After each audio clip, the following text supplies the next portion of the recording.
نزلا خالدين فيها لا يبغون عنها حولا. وقال النبي صلى الله عليه وسلم من صام رمضان إيمانا واحتسابا غفر له ما تقدم من ذنبه. وقال أيضا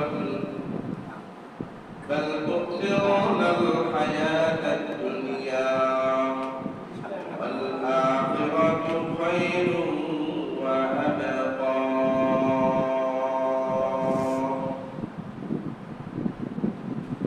दिन की सूरज डूब रही है, हम लोगों के सामने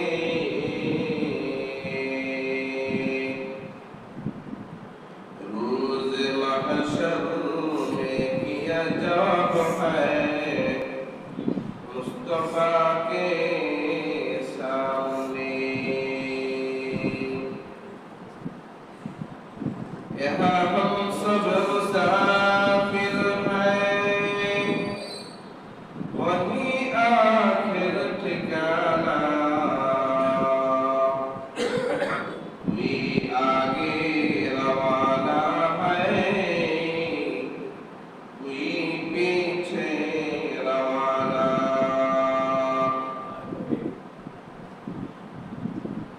सब ধরনের সকল প্রশংসা সেই মহিয়ান গরিয়ান বিশ্ব পালনকর্তা দরবারে আদায় করছি, যে আল্লাহ রাব্বুল আলামিন আমাকে পবিত্র রমাদানুল মুবারকের শেষ জুমাতে উপনীত হওয়ার তৌফিক দান করেছেন। এই জন্য সেই মহান মাহবুবের দরবারে অন্তরের অন্তঃস্থল থেকে জোরে সুরে শুকরিয়া আদায় করি, বলি আলহামদুলিল্লাহ। অগণিত অসংখ্য দুরূদ ও সালাম প্রিয় নবীজি সাল্লাল্লাহু আলাইহি ওয়াসাল্লামের উপর,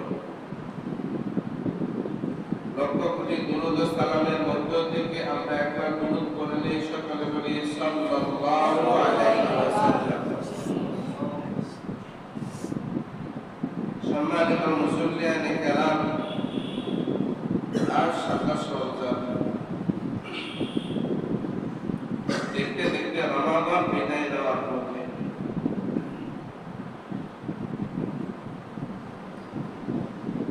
এটাই আজকের জুমায় রমাদানের শেষ জুমা। মহান আল্লাহ রাব্বুল আলামিন সূরাতুল বাকারার ভিতরে ইরশাদ করেছেন, আল্লাহ রাব্বুল আলামিন রোজা ফরজ সংক্রান্ত আয়াত উল্লেখ করার পরে মানুষের দিলের ভিতরে যে একটা খটকা আসতে পারে, একটা প্রশ্ন হতে পারে, রোজা কয়দিন? এই প্রশ্নের জবাবে উত্তর আল্লাহ দিয়েছেন যে বান্দার মনে যেন এই প্রশ্নের উদ্রেক না হয়, বান্দার ভিতরে যেন এই প্রশ্ন না আসে, রোজা নাযিল কয়দিন। আল্লাহ বলেন আইয়ামাম মা'দুদা, নির্দিষ্ট কিছু দিন, হাতে গোনা কিছু দিন, যার বাস্তব আমরা দেখতে পাচ্ছি। আমরা গণনা করতেছিলাম রমাদানের শুরুতে, আজকে প্রথম রোজা চলে গেল, পরের দিন হিসাব করলাম দ্বিতীয় রোজা চলে গেল, এভাবে হিসাব করতে করতে আজকে হিসাব করতেছি, আজকে 27 রোজা চলে যাচ্ছে।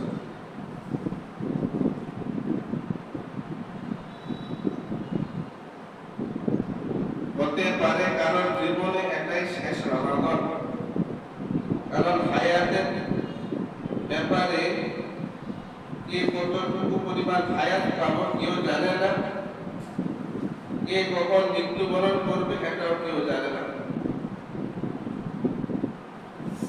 এমনও দেখা গেছে বাবার আগে সন্তান মারা যায়, মেয়ের আগে মা মারা যায়, এরকম হাজারো ঘটনা আমাদের চোখের সামনে উপবিষ্ট।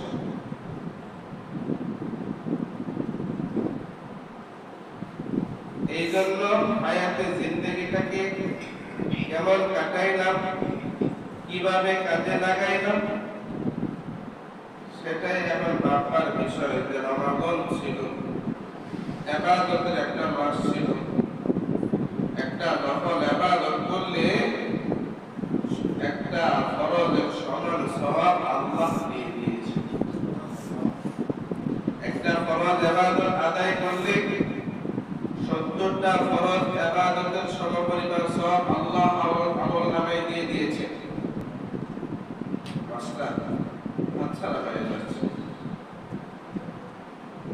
দেখতে দেখতে শেষ।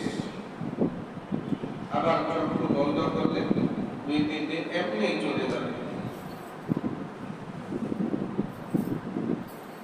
সফল কাম ওই সমস্ত মানুষ যারা রমাদান পাওয়ার পরে সময়ের প্রতি যত্ন রেখে, সময়ের প্রতি লক্ষ্য রেখে অতিরিক্ত ইবাদত করে দেওয়ার দ্বারা নিজের আমলের পাল্লাকে ভারী করে নিয়েছে। এরাই হলো সফল কাম মানুষ।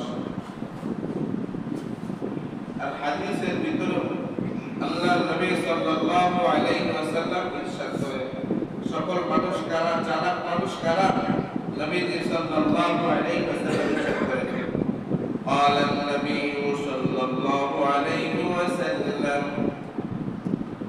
قال النبي صلى الله عليه وسلم الكيس من دان نفسه وعمل لما بعد الموت والعاجز من أتبع نفسه هواها وتمنى على الله.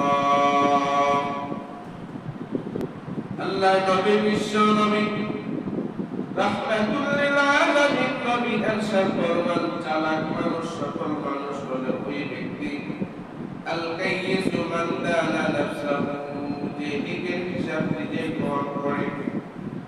আজকের দিনটা কেমন? সারা দিনে আমি কয়টা নেকির কাজ করলাম, সারা দিনে কয়টা গুনার কাজ করলাম।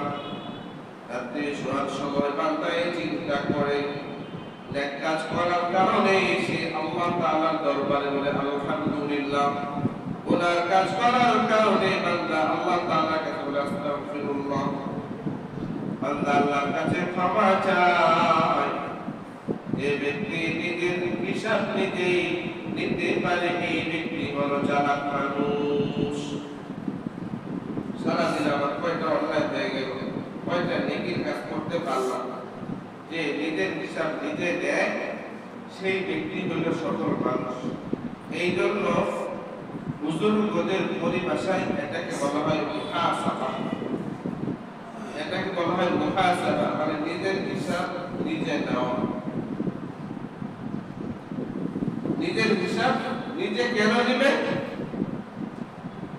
যাতে করে মওতের পরে আমাকে এই সময়ের জন্য, হায়াতের জন্য যেন কান্নাকাটি করা না লাগে। তাহলে নবীজি কি বলতেছেন? যে নিজের হিসাব নিজে নেয়, সেই কৃত্য কর্মের ফল আসল ময়দানে যাওয়ার আগে যে নিজেই নিজের হিসাব নেয়, এই ব্যক্তি হলো সফল মানুষ, চালাক মানুষ। الكيس من دان نفسه وعمل لما بعد الموت, চালাক মানুষের 2 নম্বর গুণ হইল وعمل لما بعد الموت, মৃত্যুর পরবর্তী জীবনের জন্য আমল করা। মৃত্যু পরবর্তী জীবনের জন্য আমল সঞ্চয় করা, আমল জমা করা।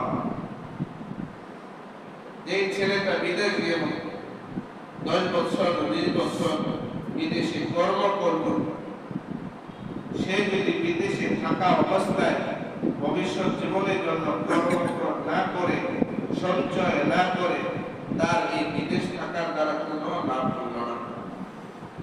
ঠিক আল্লাহ তাআলা আমাদেরকে দুনিয়া নামক একটা বিদেশে প্রেরণ করেছেন।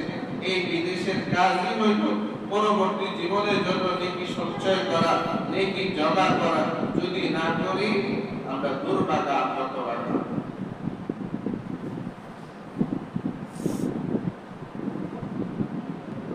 দুনিয়া হলো আমলের ময়দান।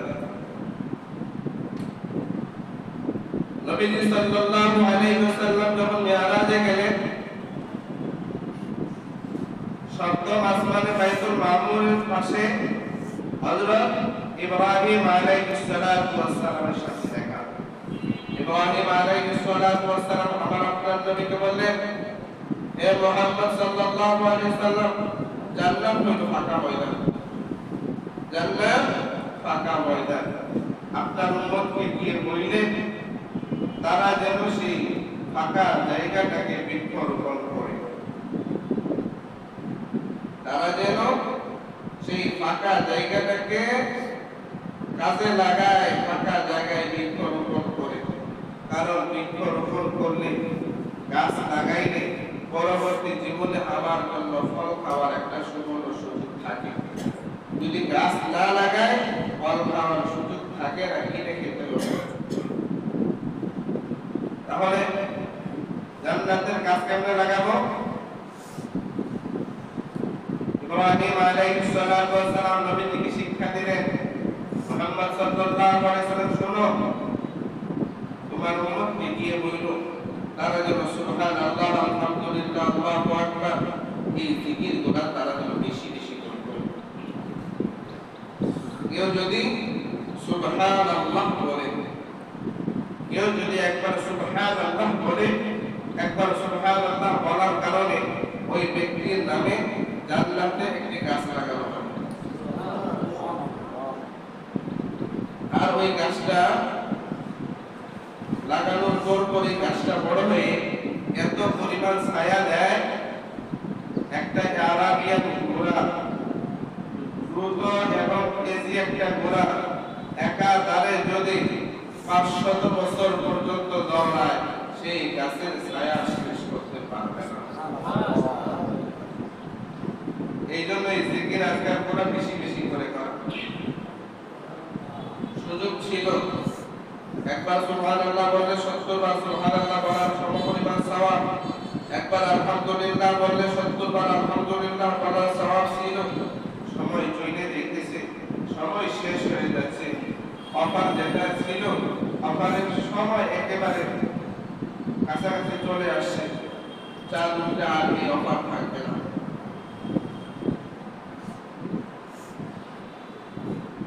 তাহলে রমাদান মাস ছিল তাকওয়া অর্জনের মাস, রমাদান ছিল তাকওয়া অর্জনের মাস, ব্যাটারি চার্জ দেওয়ার মাস। কিসের ব্যাটারি? ঈমানের ব্যাটারি। যেন রমাদান মাসে তাকওয়া অর্জন করে ঈমানের ব্যাটারি চার্জ দিয়ে বাকি 11 মাস যেন চলতে পারি। তাকওয়া তাকওয়া তাকওয়া এটা কি জিনিস?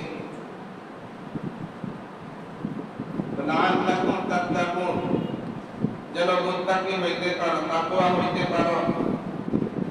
ওই মুত্তাকি কি জিনিস, তাকওয়া কি জিনিস সেটা জানি না আমরা। আর শুনে শুনে রাখেন, তাকওয়া কাকে বলা হয়, মুত্তাকি কাকে বলা হয়? তাকওয়া বলা হয়, মুত্তাকি বলা হয় গুনাহের সুযোগ থাকা সত্ত্বেও গুনাহ না করা। বাংলা বললাম, আরবি হলো আল-ইতিনা ওয়া আল-মাসিয়া। যত ধরনের অন্যায় কাজ আছে সব ধরনের অন্যায় কাজ থেকে বিরত থাকার নাম হলো তাকওয়া। একটা লোক চুরিও করে আবার নামাজও করে, সে সত্যিকারের মুত্তাকি না। তার ভিতরে এখন তাকওয়া বীজ ভালো করে বপন করা হয়নি। তাহলে তাকওয়া বলা হয় গুনাহের সুযোগ থাকা সত্ত্বেও গুনাহ না করা, এর নাম হলো তাকওয়া। আর যার ভিতরে তাকওয়া থাকে তাকে বলা হয় মুত্তাকি। এখন এখন আমরা খেয়াল করে দেখি রমাদান মাস আজকে 27 রোজা চলে যাইতেছে, আমরা কি আসলে উদ্যোগী হইতে পারছি কিনা, গুনাহ থেকে বিরত থাকতে পারছি কিনা? রমাদান মাস চলে গুনাহ করে, রমাদান মাস চলতেছে চোখের গুনাহ হইতেছে, রমাদান মাস চলতেছে কানের গুনাহ হইতেছে, রমাদান মাস চলতেছে মুখের দ্বারা গুনাহ হইতেছে, মুখের দ্বারা গুনাহ হয় মিথ্যা এবং গীবত, কানের দ্বারা গুনাহ এই মিথ্যা এবং গীবত আমরা শুনলাম। রমাদান মাস চলতেছে গুনাহ থেকে বিরত থাকলাম না, কই আমার ভিতরে তাকওয়া এখনো আসে নাই। তো ভাইবা দেখে তাকওয়া আসলে অর্জন হয়েছে কিনা। আবার কিছু কিছু কপাল পোড়া মুসলমান এইটা বলে আল্লাহ তাআলার কি দরকার ছিল খায় দেয় দরকার ছিল কেন আপনার উপরে রোজা দিল, পিরিত করতে খাবার আছে, ফল ফ্রুট আছে, পকেটে টাকা আছে, ব্যাংকে টাকা আছে, যখন যা মনে চাই তাই খাবো, কেন আল্লাহ আমাদের উপরে রমাদানের রোজা দিল? কপাল পোড়া মুসলমান এই কথাগুলো বলে থাকে। আবার কিছু কপাল পোড়া মানুষ এরকম আছে, সাধারণ বাচ্চা পড়াশোনা করে স্বাস্থ্য নষ্ট হবে, এই জন্য বাচ্চাকে রোজা রাখতে দেয় না, বাচ্চার স্বাস্থ্য নষ্ট হয়ে যাবে। যে আল্লাহ আমার উপর, আপনার উপর, আপনার সামান্য সন্তানের উপর রোজাকে ফরজ করলেন, ওই আল্লাহ কি জানেন না যে আপনার বাচ্চার স্বাস্থ্য নষ্ট হবে কিনা? বরং যে ব্যক্তি সঠিক পদ্ধতিতে রোজা রাখে, ইফতারের সময় কম খায়, সাহরিতে কম খায়, এটার উপরে গবেষণা করে দেখা গিয়েছে রমাদানের রোজা রাখার দ্বারা পেটের ভিতরে, শরীরের ভিতরে যে ভাইরাস গুলো থাকে, যে ব্যাকটেরিয়া গুলো থাকে, এগুলো মরে যায়।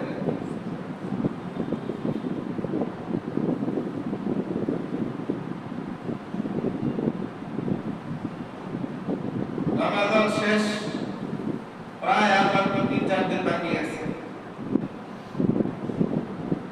অফার যেটা ছিল মিস্টেক হয়ে গেল, এবার যতটুকু করার দরকার সে কিছু হয় না।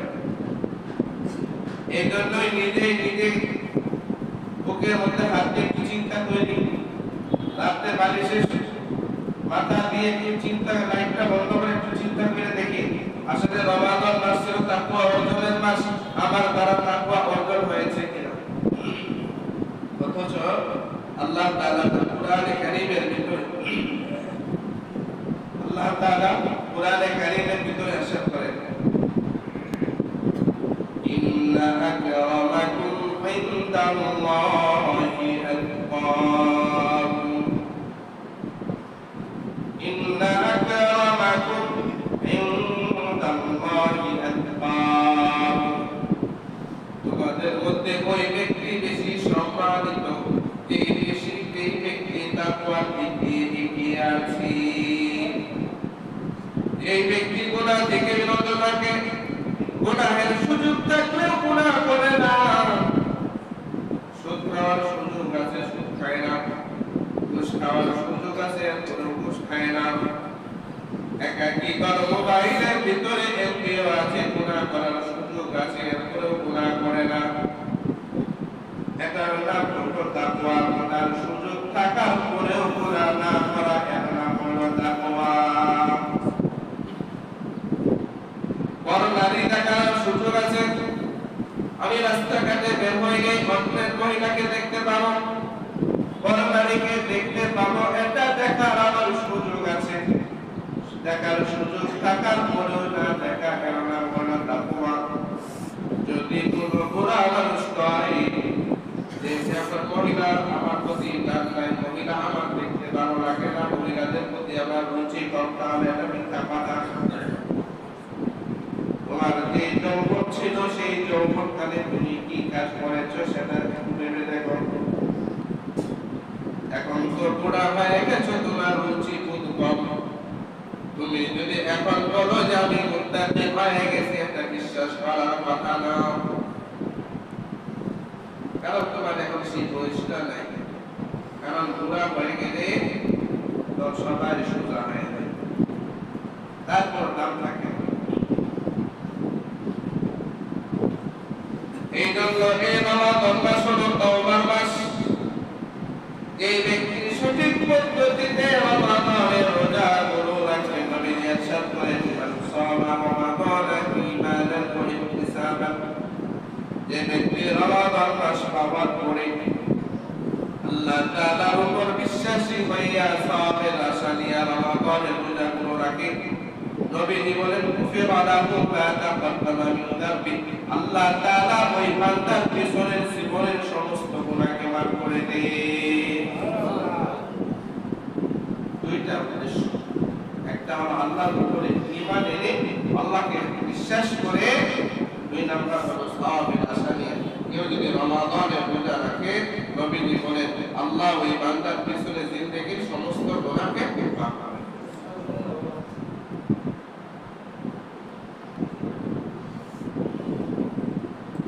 হযরত মুসা আলাইহিস সালাতু ওয়াস সালামের জামানা চলতেছে। মুসা আলাইহিস সালাতু ওয়াস সালাম বনি ইসরাঈলকে নিয়ে একটা মাঠের মধ্যে একত্রিত হয়েছে। অনেক দিন ধরে প্রচন্ড রোদ, বৃষ্টির দরকার, বৃষ্টির দরকার, বৃষ্টি হচ্ছে না, বৃষ্টি হচ্ছে না। মুসা আলাইহিস সালাতু ওয়াস সালাম আল্লাহ রাব্বুল আলামিনকে বললেন, ও দয়ার মালিক আল্লাহ, বৃষ্টির দরকার, বৃষ্টির ব্যবস্থা করে দাও। আল্লাহ রাব্বুল আলামিন ডাক দেয়া কয়, মুসা রে, এই অনুষ্ঠানের ভিতরে এমন একজন গুনাহগার বান্দা আছে, কঠোর পাপী বান্দা আছে, এই পাপী বান্দার কারণে আমি আল্লাহ বৃষ্টি দিচ্ছি না। মুসা আলাইহিস সালাতু ওয়াস সালাম জালিলুল কদর পয়গম্বর, পাপ অনেক বেশি। মুসা আলাইহিস সালাতু ওয়াস সালাম বললেন, গুনাহগার ব্যক্তি কে আছে, এখান থেকে বের হয়ে যাও। ওই গুনাহগার ব্যক্তি চিন্তা করতেছে, আবার যদি আমি বের হয়ে যাই তাহলে সকলের চোখে আমি ধরা খেয়ে যাব, আমি গুনাহগার, আমি অন্যায়কারী, এটা তো ধরা খেয়ে যাব। এই জন্য সেই অপরাধী পাপী ব্যক্তি মনে মনে আল্লাহর কাছে তওবা করে, ও মালিক আল্লাহ, যে অন্যায় করেছে, অপরাধ করেছে, এটা তুমি জানো। ও মালিক, তুমি তো গুনাহগুলো প্রকাশ করে দাও নাই, আমাকে সবার সাথে তাল মিলিয়ে চলার জন্য তুমিও সুযোগ দিয়েছো। ও দয়ার মালিক আল্লাহ, আজকে যদি গুনাহটাকে প্রকাশ করে দাও তাহলে আমার জন্য অনেক ভয়াবহ বিপদের কারণ হবে। আল্লাহ ও মালিক, ও দয়ার মালিক আল্লাহ, মনে মনে তোমার কাছে তওবা করতেছি, আল্লাহ বেঁচে থাকলে আর জীবনে গুনাহ করব না। ওই পাপিষ্ঠ ব্যক্তি এই কথা বলার সাথে সাথে আসমান থেকে বৃষ্টি শুরু হয়ে গেল। মুসা আলাইহিস সালাতু ওয়াস সালাম সমস্ত ব্যক্তি উপস্থিত যারা ছিল, বনি ইসরাঈল যারা ছিল, সবাই মিলে গেল। মুসা আলাইহিস সালাম ডাক দিয়ে কয়, আল্লাহ, এখন থেকে তো কাউরে বাইরে দেখলাম না, আবার বৃষ্টিও বর্ষণ শুরু হয়ে গেল।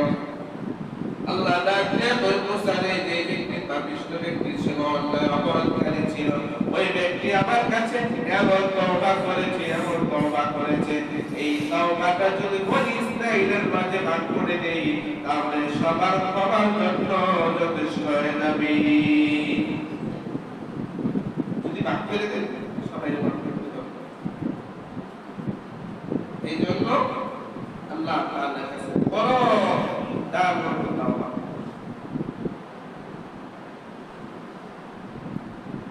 তাফসীরে কাবীরের ভিতরে আছে, আল্লাহ তাআলার জন্য হযরত দাউদ আলাইহিস সালাতু ওয়াস সালাম এত কান্না করেছেন। দাউদ আলাইহিস সালাতু ওয়াস সালামের কান্নার পানি যদি এক বাংলায় রাখা হয়, হযরত নূহ আলাইহিস সালাতু ওয়াস সালামের কান্নার সমান হবে না। নূহ আলাইহিস সালাতু ওয়াস সালাম সহ সমস্ত দুনিয়ার মানুষের কান্নার পানি যদি এক জায়গায় জমা করা হয়, হযরত আদম আলাইহিস সালাতু ওয়াস সালামের কান্নার সমান হবে না।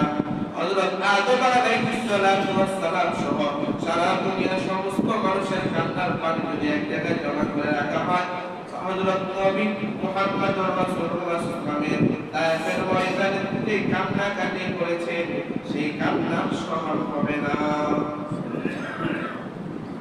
নবী সাল্লাল্লাহু আলাইহি ওয়াসাল্লাম উম্মতের জন্য এত কান্না করছেন, এখন নবী রওজাতে শুয়ে শুয়ে উম্মতের জন্য কান্না করছেন। এই জন্য আল্লাহ তাআলা খুব বেশি পছন্দনীয় জিনিস, সেটার নাম হলো তাওবা।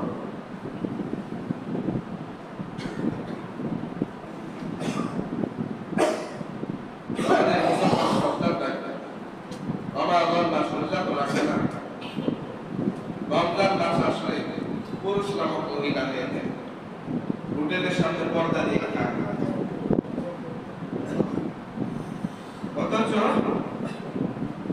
কয়েক বছর আগের ঘটনা। রমজান মাস দুপুরের পরে পেঁয়াজ এবং বেগুনি বানানো হয়। এক হিন্দু সন্তানকে পেঁয়াজ কিনে দিয়েছে তার বাবাই, বাড়িতে নিয়ে খাও। কিন্তু ঘটনা বলে হিন্দু ছেলেটা ছোট মানুষ, বুঝে না, সে সেখানে খাওয়া শুরু করেছে। সেই হিন্দু ভদ্রলোক এমন একটা থাপ্পড় দিয়েছে, আরে এখানে খাস কেন, মুসলমানরা রোজা রাখছে, ওদের কষ্ট হবে না, এই বলে একটা থাপ্পড় দিয়েছে। পরে দেখা গিয়েছে ওই হিন্দুকে যখন জ্বালানো হবে, হিন্দুদের ধর্ম বিশ্বাস অনুসারে যখন জ্বালানো হবে, তার শরীরটাকে আর পুরানো যায় না, পরে শেষমেশ সেটাকে মাটি চাপা দেওয়া হয়েছে।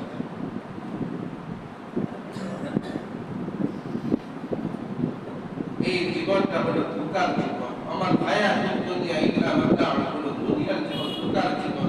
ধোঁকায় ফেলবে বাড়ি গাড়ি টাকা পয়সা, এটা আপনাকে ধোঁকায় ফেলবে, নারীরা আপনাকে ধোঁকায় ফেলবে। এই দুনিয়া হলো ধোঁকার জীবন। দুনিয়ার ধোঁকার দিকে তাকানো যাবে না, নিজের আখিরাতকে নিজেই গঠন করে নিতে হবে। আমাদের কঠিন ময়দান, হাসরের ময়দান। সূর্য একেবারে মানুষের মাথার একেবারে নিকটে, আধা হাত সূর্য, প্রচন্ড রোদ, কষ্ট করা যাচ্ছে, সহ্য করা যাচ্ছে না। এমন সময় মানুষগুলা তাকায় দেখবে আল্লাহ তাআলার আরশের ছায়ার নিচে একজন মানুষ বসে বসে খানা খাচ্ছে। এই মানুষগুলা চিৎকার দিবে ফেরেশতাদের বলে, এদিকে আসুন, আমরা এই প্রচন্ড রোদের ভিতরে সহ্য করতে পারতেছি না, ক্ষুধায় আমাদের জীবন যাচ্ছে যাচ্ছে ভাব। এই মানুষগুলা কারা? এদের ভিতরে কোনো টেনশন নাই, টেনশনের কোনো আলামত এদেরকে দেখা যাচ্ছে না, এরা দিব্যি বসে খানা খাইতেছে। তখন ফেরেশতারা বলছে, তোমরা কি জানো না এরা কারা? এরা হলো উম্মতে মুহাম্মাদের ওই সমস্ত মানুষ যাদের উপরে আল্লাহ দীর্ঘ একটা মাস রোজা ফরজ করেছিলেন, তারা একটা মাস রোজা রেখেছেন। তারা যেহেতু দুনিয়াতে ক্ষুধার্ত ছিল, এই জন্য হাসরের ময়দানের শুরুতে আল্লাহ তাআলা নিজ আরশের ছায়ার নিচে এদের জন্য আপ্যায়নের ব্যবস্থা রাখছেন। সুবহানাল্লাহ। তাহলে যারা সঠিক পদ্ধতিতে রোজা রাখবে, কিয়ামতের ময়দান শুরু হওয়ার সাথে সাথে আল্লাহ তাআলা এদের জন্য আপ্যায়নের ব্যবস্থা করবেন। আরেকটা হলো জান্নাতের 8টা গেট আছে, 8টা গেটে 8টা নাম আছে। এর মধ্যবর্তী একটা গেটের নাম হলো রাইয়ান। এই রাইয়ান নামক গেট দিয়ে শুধুমাত্র যারা দুনিয়াতে রোজা রেখেছে এরা এই গেট দিয়ে জান্নাতে প্রবেশ করবে। রোজাদার প্রবেশ শেষ, সেই জান্নাতের রাইয়ান নামক গেটটাও বন্ধ করে দেওয়া হবে। এই জন্য কার কেবল তাকওয়া অর্জন হয়েছে সেটা নিজেরাই বুঝি। দিনের আমাদের যে তাকওয়া অর্জন হয়েছে, এই তাকওয়া দিয়ে আমি বাকি 11 মাস চলতে পারবো কিনা এটা একটু ভেবে নিই। আল্লাহ তাআলা বলেছেন, ইন্নাল্লাযীনা আমানু ওয়া আমিলুস সালিহাত, ইন্নাল্লাযীনা আমানু ওয়া আমিলুস সালিহাত জান্নাতুল ফিরদাউসি নুজুলা। আল্লাহ রাব্বুল আলামিন ঘোষণা করতেছেন দুনিয়াতে যারা দুইটা কাজ করবে, প্রথম নাম্বার কাজ হলো আল্লাহ রাব্বুল আলামিনের প্রতি বিশ্বাসী হওয়া লাগবে, আল্লাহ তাআলার উপরে ঈমান আনা লাগবে। দুইটা কাজ মুমিনের, দুইটা কাজ। প্রথম নাম্বার কাজ হলো আল্লাহ রাব্বুল আলামিনের উপর বিশ্বাস করা লাগবে, আল্লাহ আমার রব, আল্লাহ আমার প্রভু। আল্লাহ তাআলার যখন যে হুকুম আদেশ আছে সেই হুকুম আদেশগুলো আমাকে পালন করতে হবে। দুই নাম্বার হলো ওয়ামিলুস সালিহাত, আমাকে নেক কাজ করতে হবে, সৎকর্ম করতে হবে। যদি দুনিয়াতে বান্দার ভিতরে এই দুইটা কাজ পাওয়া যায়, আল্লাহ তাআলা বলেন কানাত লাহুম জান্নাতুল ফিরদাউসি নুজুলা, আল্লাহ তাআলা ওই বান্দার জন্য জান্নাতুল ফিরদাউসকে মেহমানখানা হিসেবে রেডি করে রেখেছে। আমাদের দুইটা কাজ থাকতে হবে, একটা হলো আল্লাহ তাআলার উপর পরিপূর্ণ বিশ্বাস, দুই নাম্বার হলো নেক আমল। এরপর আল্লাহ বলেন খালিদিনা ফিহা লা ইয়াবগুনা আনহা ওয়ালা, ওই জান্নাতে প্রবেশ করার সাথে সাথে বান্দা চিরকালের জন্য জান্নাতে প্রবেশ করবে, এবং জান্নাতে প্রবেশ করার পরে বান্দা সেখানে কোনো রকমের মন্দ কথা শুনবে না, বক্র কথা শুনবে না, খারাপ কথা শুনবে না, শুধু শান্তি আর শান্তি আর শান্তি। জান্নাত ও শান্তির কোনো জায়গা না। জান্নাতে যাওয়ার পরে আল্লাহ রাব্বুল আলামিন জান্নাতীদেরকে বলবেন, জান্নাতি আমি আল্লাহ যে ঘোষণা তোমাদেরকে দিয়েছিলাম তোমরা পেয়েছো কিনা? জান্নাতীরা বলবে, ও দয়ার মালিক আল্লাহ, আপনি যা ঘোষণা দিয়েছিলেন সব পেয়েছি। আল্লাহ রাব্বুল আলামিন বলবেন, না না, তোমরা কোনো আমার সব ঘোষণা পাও নাই, তোমরা আমার এখনো দেখো নাই। আমি আল্লাহ কেবল তোমরা এটা এখনো দেখো নাই, আমি আল্লাহ তোমাদেরকে দিন আর জীবন। আল্লাহ তাআলা তখন একটা ব্যবস্থা করবেন, আল্লাহ তাআলা একটা স্টেজ বানাবেন, স্টেজ।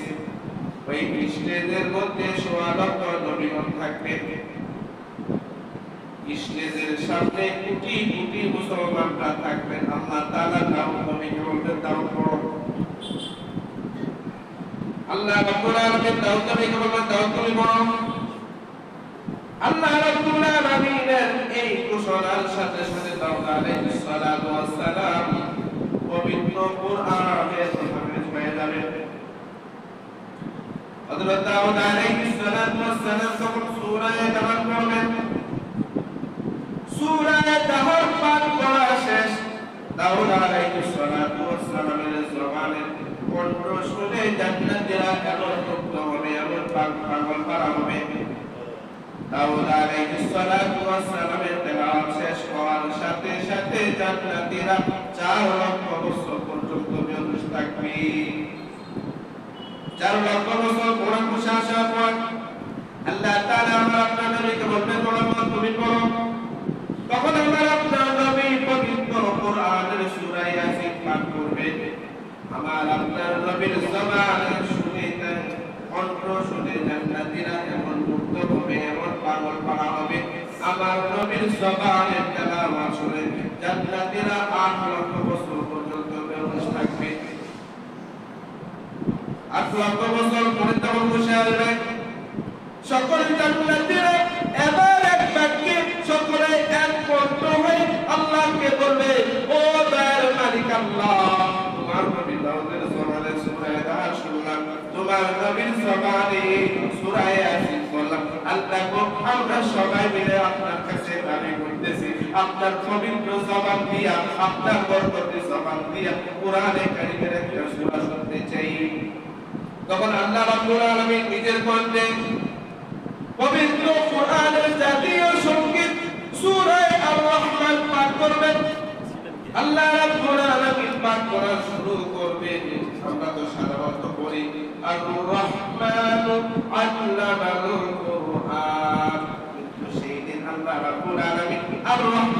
দান করবেন না, সেই দিন আল্লাহ তাআলা বলবেন আনা রহমান, আমি রহমান।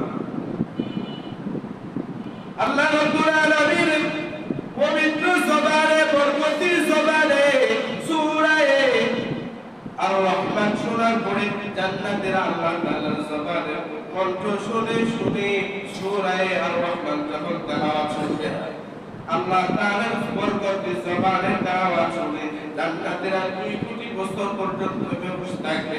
বসে আসার পরে আল্লাহ রাব্বুল আলামিনকে তারা দেখতে পাবে না।